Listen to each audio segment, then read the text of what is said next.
Good morning friends.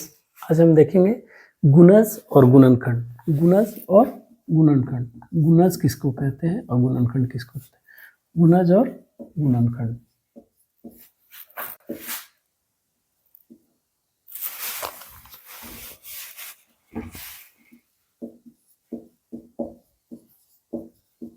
गुणज और गुणनखंड। गुणज और गुणनखंड, तो किसी संख्या का गुणज क्या होता है। जैसे 5 है, ये 2 है, 3 है, तो 3 का गुणज क्या होगा। 3 का गुणज लिखे, है ना। 3 का 3 गुणज लिखे, 3 गुणज लिखे, है ना। तो इसका मतलब है 3 से ज्यादा भी होता होगा, है ना। 3 से ज्यादा भी गुणज होता होगा। 3 का 3 गुणज लिखे, है ना। 3 का गुणज लिखेंगे तो किसी भी संख्या का गुना करते चले जाए, किसी भी संख्या को गुना करते चले जाए, जो आएगा परिणाम जो आएगा वही गुणज है और जो रिजल्ट आएगा वही गुणज है। मान लीजिए 3 का गुणज, हम लोग 3 का गुना करते चले जाए, तो 3 का गुना करने का क्या मतलब है। 3 का पहाड़ा पढ़ते चले जाए, 3 का पहाड़ा पढ़ ले, 3 का पहाड़ा पढ़ ले, है ना। ठीक है, 3 का पहाड़ा पढ़े, 3 का पहाड़ा पढ़े, गुणज अपने आप हो जाएगा। क्या लिखेंगे, 3, 6, 9, हमको 3 ही गुणज बोला है तो 3 हो गया। यदि इससे आप बढ़ाते चले 12, 15, 18, है ना, 21, चलते चलेंगे 3, 6, 9, 12, 15, 18, 21, उसके बाद आगे बढ़ते चले जाए 30 भी पार हो जाए। 3 दह 30 हम लोग बोलते हैं ना, हाँ, तो 3 दह 30, 30 पार कर जाए, 33, 36, 39, 42 करते चले जाए, सारा का सारा हो जाएगा। 5 का गुणज लिखिए, ठीक है। यही चीजें 5 का, है ना, 5 का 3 गुणज लिखे, है ना। 5 का 3 गुणज, तो 5 का 3 गुणज हम लोग क्या करेंगे, 5 का पहाड़ा पढ़ना स्टार्ट करेंगे। यहाँ 5 का पहाड़ा पढ़े, सीधा सीधी बात। 5, 10, 15, है ना, 20, 25, 30 बढ़ते चले जाए, हो गया 5 का गुणज। अब क्या कहते हैं, 3, 4 का गुणज ले लीजिए, 4 का गुणज लीजिए। 4 का गुणज लेने, 4 का पहाड़ा पड़े, यहाँ 4 लिख दीजिए, 4 का गुणज लें, है ना। 4 का गुणज, तो 4 का पहाड़ा पड़े, 4, 8, 12, 16, 20, 24, 28, ये हो गया। यही गुणज है। किसी भी संख्या को गुना करते जाएं, जितना आएगा परिणाम सारे के सारे इसके गुणज होते हैं, 4 के गुणज। अब हमारा क्या है, इसी का जस्ट अपोजिट होता है गुणनखंड।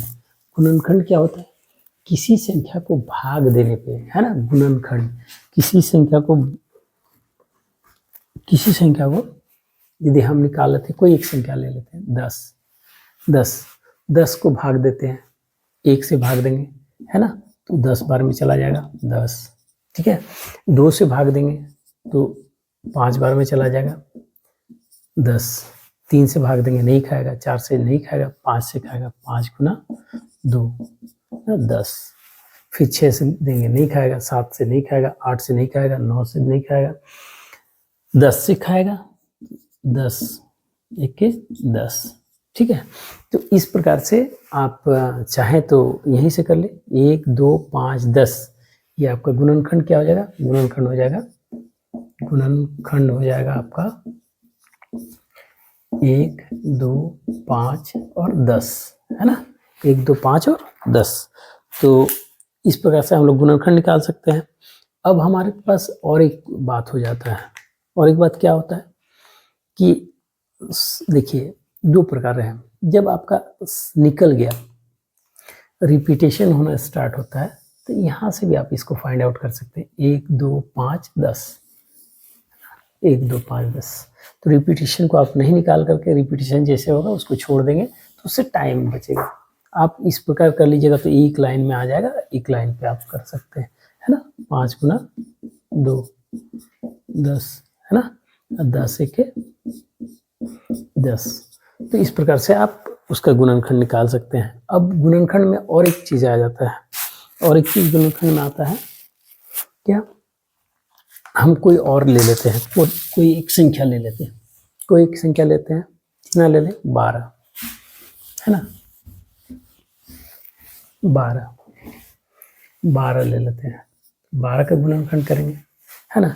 तो 1 से पढ़ेंगे, सबसे पहले 1 से पढ़ेंगे, 1 12 12, 2 छक 12, 3 चौक 12, 4 तिया 12, है ना, 6 दूना 12 और 1 12, सॉरी 12 से देंगे ना, बढ़ते हुए चल जाएगा, 12 1 के 12। तो देखिए इसमें भी आप कर सकते हैं, इधर से भी ले सकते हैं, 1 2 3 4, 1 2 3 4 6 12, ये गुणनखंड क्या हो जाएगा, गुणनखंड क्या हो जाएगा इसका, 12 का गुणनखंड, 12 का गुणनखंड आ जाएगा आपका 1 2 3 4 6 और 12, ऐसा कर लीजिएगा तो आपका दोनों साइड से आ जाएगा। इधर से भी देख सकते हैं 1 2 3 6 12, ऐसा ही आ जाएगा। लेकिन आप रिपीटेशन यदि नहीं करना चाहते हैं तो रिपीटेशन से बाहर इसको इतना निकालने की ज़रूरत नहीं है, तब यहाँ से रोटेट कर दीजिए, 1 2 6 1 2 3 4 6 12, है ना, ऐसा कर लीजिए और इसको रोटेट कर दीजिए, सारा का सारा वही आ जाएगा।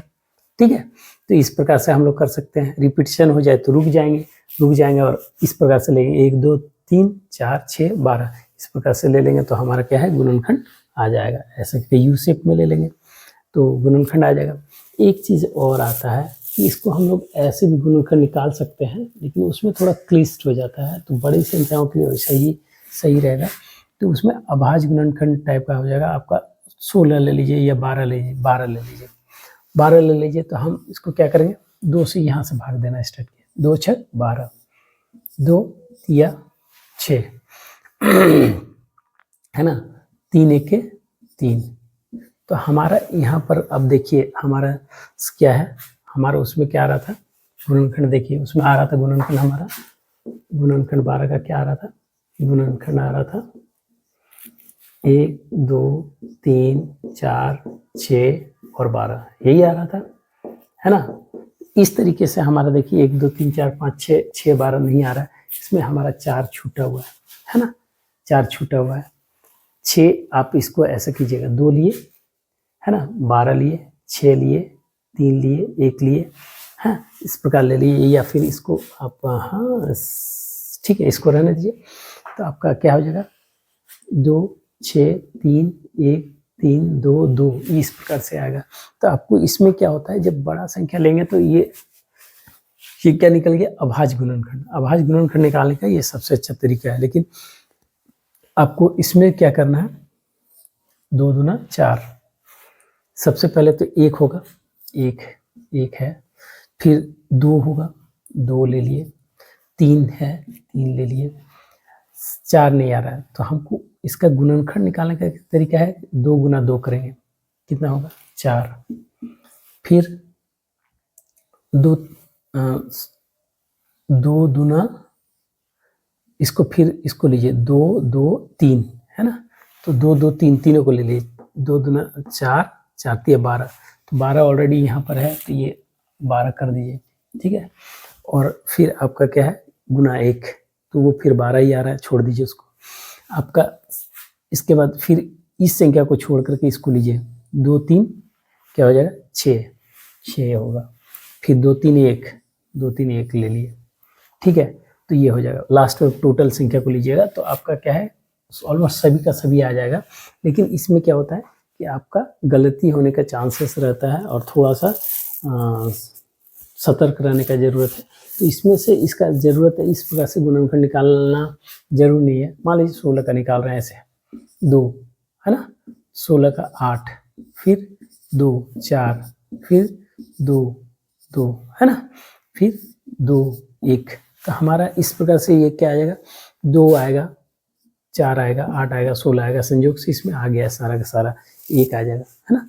16 का निकालिएगा तो देखिए आपका 16 का क्या है, 1 से दीजिए, 1 गुना 16, 16 2 8 16, है ना, 3 4 4 16, ठीक है। इसके बाद फिर 4 4 16 हो जाएगा, फिर 8 आ जाएगा। देखिए 1 2 1 2 1 2 4 8 16, तो इसमें जो रिपीट होता है उसको छोड़ देते हैं। 1 2 4 8 16, 1 2 4 8 16, तो ऑलरेडी 1 2 4 8 16 हमारा आ गया है। 1 2 4 8 16 है ना। इसको भी लेकर चलते हैं उसमें। तो आप छोड़िए, सिंपल तरीके से बनाए उसको कर लीजिए उसको, और उसको रिपीट कर सकते हैं तो हो जाएगा उसमें, तो उसको छोड़ देते हैं। आप इसी प्रकार से बनाएं, गुणनखंड निकालें, क्लिष्ट पे नहीं जाएं। उसमें अभाज्य गुणनखंड जो निकालना है तो वो सबसे अच्छा तरीका है, ये है मान लीजिए 12, आप 36 ले लीजिए, 36 ले लीजिए, इसका अभाज्य गुणनखंड निकालना है तो 2 18 2 9 3 3 है ना। तो ये हमारा अभाज्य गुणनखंड आएगा 2 गुना 2 गुना 3 गुना 3, 3 गुना 3 है ना। 2 2 4 जाती है 12 12 36 है ना। अभाज्य गुणनखंड जो अभाज्य संख्या है गुणनखंड रूप में, तो ये 2 और 3 इसका अभाज्य गुणनखंड हो गए। लेकिन आपको क्या है, प्राइम फैक्टराइजेशन में क्या होता है कि हम किसी भी संख्या को है ना क्या है, अभाज्य गुणनखंड विधि से हम निरूपित कर सकते हैं। किसी भी संख्या को हम अभाज्य गुणनखंड के रूप में दर्शा सकते हैं, तो उसको अभाज्य गुणनखंड कहते हैं। अभाज्य गुणनखंड क्या है, प्राइम फैक्टराइजेशन या अभाज्य गुणनखंड किसको कहते हैं, जैसे किसी भी संख्या को आप अभाज्य संख्याओं के गुणज के रूप में दिखा सकते हैं। जैसे देखिए ये 2 गुना 2 गुना 3 गुना 3, देखिए सारा का सारा अभाज्य संख्या है, सम आपका 36 आएगा। ऐसे किसी भी संख्या को 12 को लीजिए, 2 6 12, 2 3 6, तो ये अभाज्य संख्या ये में आ जाएगा 2 गुना 2 गुना 3, 2 गुना 2 गुना 3, इस प्रकार से हम लोग दिखा सकते हैं। और इसमें एक ठीक है, आज तक इतना ही। एक प्राइम फैक्टर ट्री आता है, ठीक है, पेड़ जो आता है ना प्राइम, आज आप लोग देख लेंगे। उसके बाद नेक्स्ट वीडियो पर हम लोग बात करेंगे। आप लोग को अच्छा लगेगा तो वीडियो को आप लोग शेयर करेंगे और लाइक सब्सक्राइब भी कर दीजिएगा। ठीक है, बाय।